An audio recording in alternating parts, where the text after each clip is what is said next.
What do I consider to be one of the most significant consequences of being scapegoated by your family?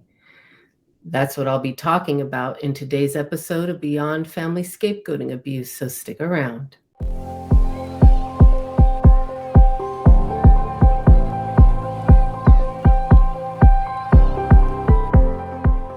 Welcome to my channel.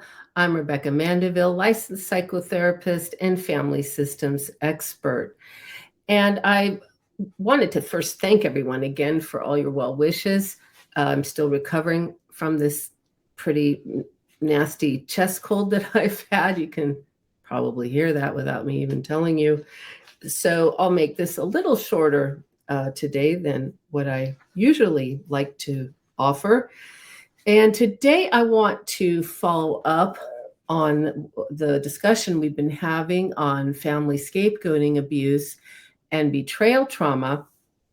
One of the most severe consequences of having this silent contract we assume that all children have with their parents, that they will be unconditionally accepted, loved, nurtured.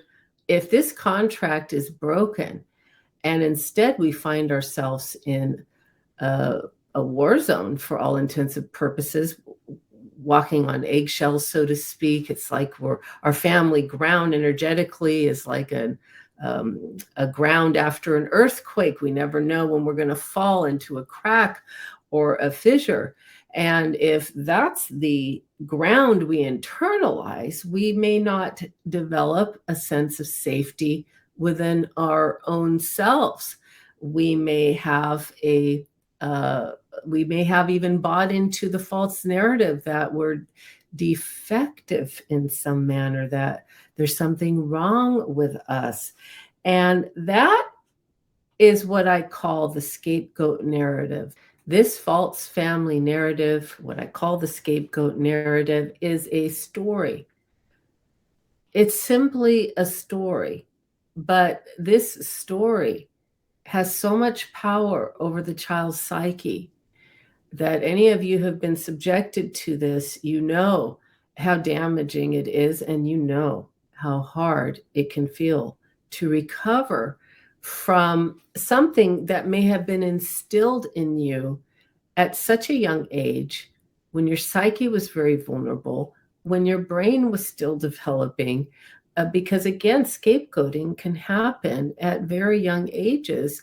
And we know that the brain is 80% developed between the ages of 4 and 6 years old. So your very neural pathways are developing around what may be a core sense of being defective, of being unworthy of love.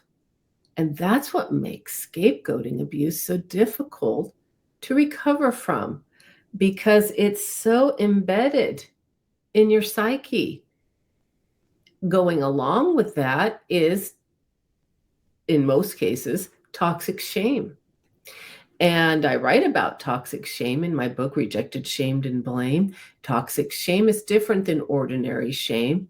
Toxic shame, for all intents and purposes, those who are scapegoated, they are shame. They don't even see shame as some separate thing. They're not even aware that they're feeling shame, but their life path, their life decisions, how they feel about themselves, all can be percolating in a soup of toxic shame that the scapegoated child or adult child is swimming in. This scapegoat story is what I call the Gordian Knot of family dysfunction. The Gordian Knot is from an old legend of, in regard to the life of Alexander the Great. The long and short of it is everyone was trying to untie this knot, and it could not be untied. It could be released only through slicing through with a sword. I like to think of the sword as being truth. We are slicing through this Gordian knot of this scapegoat narrative with the truth. And the truth is, you're not fundamentally at your core defective. You are not bad, wrong, crazy, not good enough, undeserving of love. And while these things might not have been said to you openly, that is the message you may have gotten. And for some children, they actually hear those words, that they are not deserving of love and that there's something wrong with them. The first step in releasing the scapegoat narrative, that false narrative that may have been instilled in you, in your family, is a cognitive step, meaning we're working with the front part of the brain, the neocortex, and it's recognizing that the scapegoat story is just that. It's a narrative. It's a story that spins promoted by one or more family members to benefit them in some fashion. And that is a form of psycho-emotional abuse. And that is a word that is appropriate to use. Invisible abuse, psycho-emotional abuse, that's what scapegoating is in any kind of system, including a family system. Emotionally disidentifying from the scapegoat story is a longer process, and it's a lot of work, and it's work that ideally needs to be trauma-informed work so that you can diminish those neural pathways that have formed around the scapegoat story, and you can create and build up healthier pathways that will serve you in regard to living as your true self. I've made 2 videos here that are affirmations for family scapegoating abuse recovery. Many people have written me and told me they find them very helpful. You can find them on my channel homepage, on my playlist, the one that I think has 25 or so videos on it now. And that is a way that you can begin reconditioning your brain and also your emotions to be able to introduce positive, affirming thoughts about yourself.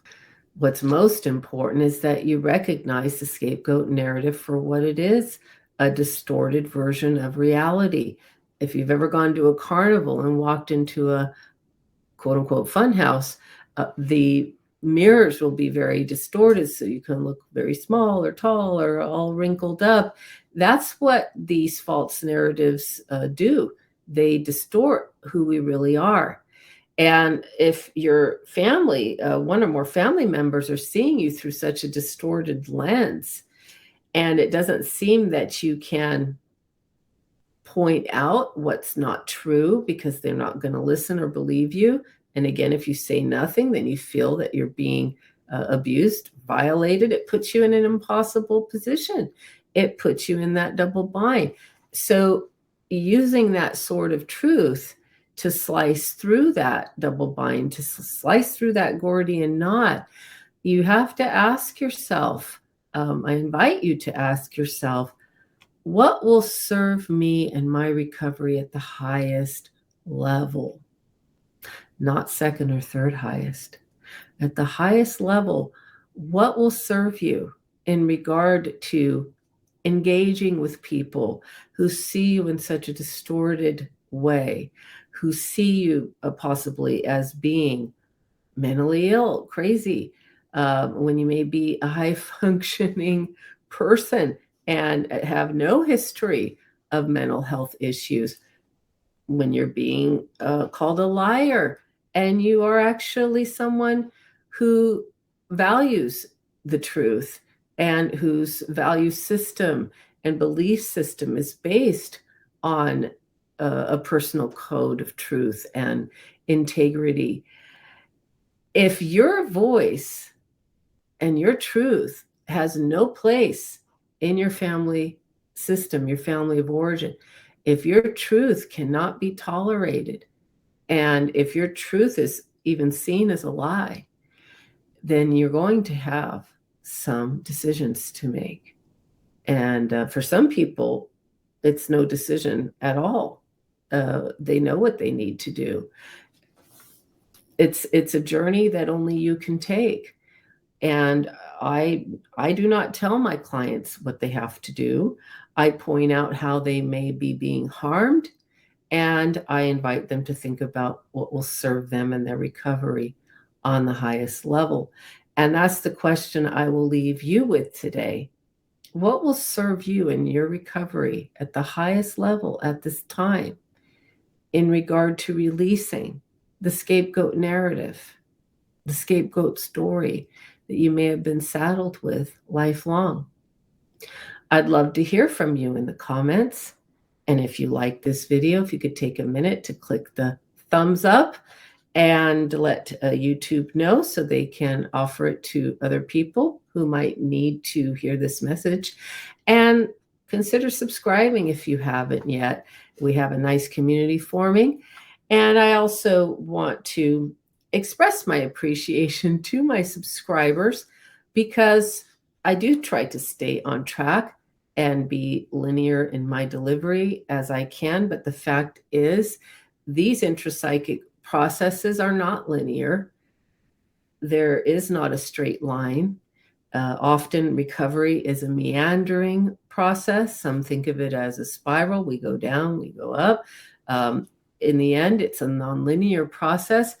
I do meander. I do go out on tangents. Hey, my work's not for everyone. But for those of you who really resonate with my work, I want to let you know how much that means to me, how much your comments and your presence here means to me, and your caring. I really felt cared about last week when I let you know that I wasn't feeling well. And I hope to continue to recover and sound more like myself by next week. I also hope you got something out of this message today, and I'll look forward to meeting again a week from now. Take care.